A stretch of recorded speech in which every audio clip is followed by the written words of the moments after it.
논리학과 논리적 오류들에 대해서 알아보겠습니다. 논리학은 무엇이 올바른 추론인가 라는 문제를 해결하기 위해 출발한 학문입니다. 연역 추론과 귀납 추론이 논리학에 속하는 대표적인 주제이며 추론을 구성하는 명제, 그리고 이를 다시금 구성하는 개념 등등 여러가지 논리학의 전통적인 연구 주제입니다. 대표적으로는 3단 논법이 있습니다. 고대 그리스에서 아리스토텔레스가 처음으로 고안한 학문이며 19세기 유럽 조지 부울, 고틀로프 프레게, 버틀란드 러셀 등의 업적을 통해 수학과 매우 밀접한 관계를 맺게 되었습니다. 이는 나중에 20세기에 수리 논리학이라는 형태로 결실을 맺었습니다. 논리학, 특히 형식 논리학은 철학, 수학, 언어학, 컴퓨터 과학 등에서 걸쳐 두루두루 연구됩니다. 수학의 경우 논리학은 수학 기초론으로서 연구되는 편이고 컴퓨터 과학을 통해서는 프로그래밍 언어, 논리학을 전통적으로 추구해온 철학에서는 형이상학, 수리철학,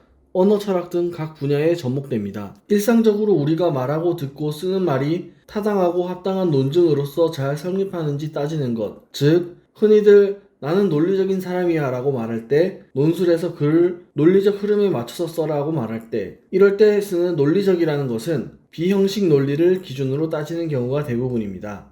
고대 그리스의 논리적 사유는 제논, 프로타고라스, 고르기아스 등 소피스트 사상가들에게서 그 원류를 찾을 수 있으나 그것이 일정한 학문으로 정립된 것은 아리스토텔레스에 이르러서입니다. 아리스토텔레스의 논리학은 이후 스토아 학파 등에 의해 계승되었으며 명제 논리의 많은 부분이 스토아 학파 등 후기의 논리학자들에 의해서 발견되었습니다. 이제 논리적 오류에 대해서 알아보겠습니다. 논리적 오류는 부실하거나 부당한 논리를 의미합니다. 결론의 사실 여부와 상관없이 논거는 논리적 오류를 포함할 수 있습니다. 크게 형식적 오류와 비형식적 오류로 나뉘며 형식적 오류는 연역 논증에서만 이루어지고 비형식적 오류는 연역 논증과 귀납 논증 모두에서 일어날 수 있습니다. 토론 중에 상대방이 어떤 오류를 저질렀는데 그게 왜 논리적으로 틀렸는가를 3단 논법에 안 맞는다 라는 가정을 들었는데 이 가정에는 이러한 문제가 있다 이런 식으로 구구절절 늘어놓기만 하는 것보다 지금 어떠한 논리적 오류를 저지르셨습니다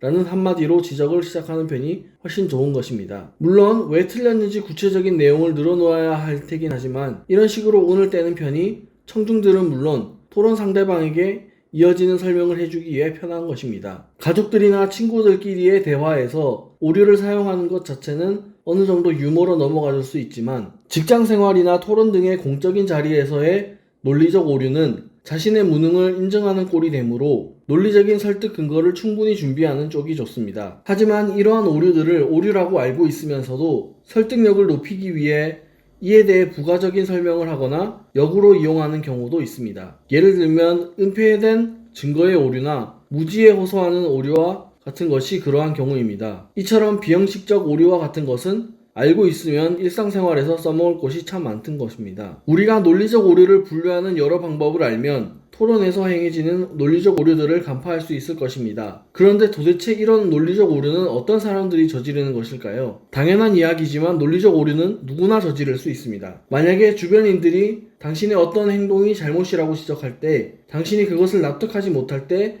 이유는 두 가지일 것입니다. 당신이 실제로 잘못한 것이 아니거나 당신이 잘못했을 가능성을 아직 모르고 있거나 우리가 스스로를 경계해야 하는 이유가 바로 내가 잘못했을 수 있는 가능성을 모를 수 있기 때문입니다. 토론에서 자신의 주장이 올바르다고 맹신하면 상대방의 지적을 용납하지 못하고 자신의 주장을 지키기 급해 논리적 오류를 저지르기 쉽기 때문입니다. 논리적 오류에 빠져든 사람에게 이러한 지적은 거의 쓸모가 없습니다. 그러한 사람들에게 지적을 할 때 당장 그렇구나 내가 잘못했다 라는 반성과 사과의 발언이 돌아오는 사례는 거의 없을 것이기 때문입니다. 우리가 토론할 때 상대방의 말이 뭔가 이상하다는 것을 느꼈는데 뭐가 이상한지 정확히 몰라 반박 못한 경험이 있을 겁니다. 또 상대방이 저지르는 오류를 전혀 인지하지 못하고 넘어갔을 수도 있고 자신이 그런 오류를 저질렀을 수도 있습니다. 이번에는 주요한 논리적 오류들에 대해서 알아보겠습니다. 주요한 논리적 오류들에는 자연주의 오류, 허수아비 논증의 오류, 미끄러운 비털길의 오류, 성급한 일반화의 오류, 권위의 오류, 인신공격의 오류, 논점 일탈의 오류, 매듭 자르기의 오류, 피장 파장의 오류, 도박사의 오류, 순환 논법의 오류, 흑백 논리의 오류 등이 있습니다. 토론을 잘하려면 이러한 논리적 오류를 잘 알아야 합니다. 오류에 빠지지 않고 조심하여 상대방의 오류는 발견해야 할 것입니다. 그렇다면 다음으로의 6가지 문제를 풀어보면서 우리가 쉽게 빠지곤 하는 몇 가지 대표적인 논리적 오류들에 대해 간단히 접근해 보겠습니다. 1번 퀴즈입니다. 내가 아는 뚱뚱한 사람들은 다 게을러. 그러니 뚱뚱한 사람들은 다 게으를 거야. 여기서 발생한 논리적 오류는 무엇일까요? 답은 바로 1번 성급한 일반화입니다. 이 오류는 극히 적은 수의 사례를 근거로 성급하게 일반화해서 오류를 도출하는 데에서 생깁니다. 주로 개인의 경험을 추론의 근거로 제시하기 때문에 적은 수의 사례를 바탕으로 일반적인 사실처럼 말하는 경우 이러한 오류를 발견할 수 있습니다. 2번 퀴즈입니다. 하나님은 존재해. 성경에서 그렇게 말하잖아. 그런데 우리가 왜 성경을 그대로 믿어야 해? 왜냐고? 성경은 하나님의 말씀이니까. 답은 바로 6번 순환 논증입니다. 이 오류는 결론으로 제시하고자 하는 내용을 전제에서 미리 암시하며 발생합니다. 즉 누군가가 어떠한 주장을 할 때 주장을 근거로 둔다면 인과관계가 제대로 성립하지 않아 오류가 생긴다는 것을 알 수 있습니다. 3번 퀴즈입니다. 의학은 사람에게 어떻게 치료되었는지 설명 가능해야 하고 설명할 수 없는 치료는 기적이다. 따라서 환자가 어떻게 치료됐는지 의학으로 설명할 수 없다면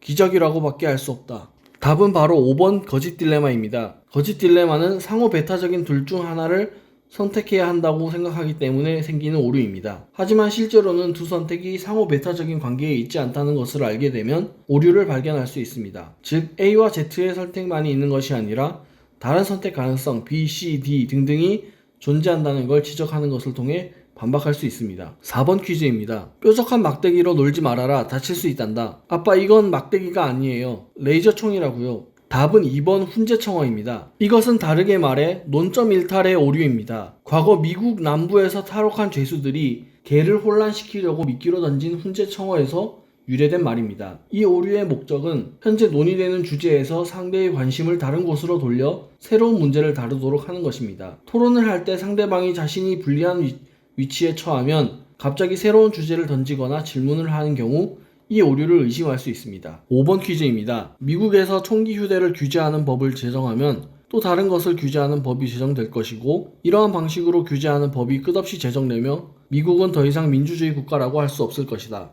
답은 바로 4번 미끄러운 비탈길입니다. 이 오류는 논의적인 주제에서 관심을 돌려 다른 문제를 고려하게 만드는 오류를 말합니다. 이 오류의 시작점은 상대가 옹호하는 주장입니다. 즉 자신의 주장 A를 출발점으로 삼은 뒤 이를 받아들이면 B라는 결과가 뒤따르고 그 뒤로 C, D, E라는 결과가 차례로 뒤따를 수밖에 없다고 주장하는 것입니다. 이 결과는 대부분 실제 인과관계가 없고 단순한 추측에 불과합니다. 따라서 이를 들어 반박할 수 있습니다. 6번 퀴즈입니다. 낙태는 인간의 죽음을 뜻하므로 도덕적으로 비난받아 마땅합니다. 태아에게도 살 권리가 있습니다. 태아에게도 인간의 속성이 그대로 확인됩니다. 심지어 모체를 발로 차기도 합니다. 젖소도 발을 찹니다. 그런 속성이 있다고 태아를 인간으로 단정할 수는 없습니다. 젖소가 인간이 아니듯 태아도 인간이라고 할 수 없습니다. 따라서 낙태는 도덕적으로 용납되는 행위입니다. 답은 바로 3번 허수아비 논증의 오류입니다. 이 명칭은 밀집으로 인형을 만들어 전투훈련을 했던 옛 군인들의 관습에서 따온 명칭입니다. 이 오류는 상대의 논증을 볼품없는 것이라고 해석하는 오류입니다. 상대의 논증을 재해석한 후 그 허점을 이용하면 상대를 당황하게 만들 수 있습니다. 상대의 논리를 이용해 오류를 저지르는 것이므로 발견하기 어려워 주의하여 살펴야 합니다. 지금까지 여러가지 퀴즈를 풀면서 대표적인 논리적 오류를 발견해 보았습니다. 지금까지 시청해 주셔서 감사합니다.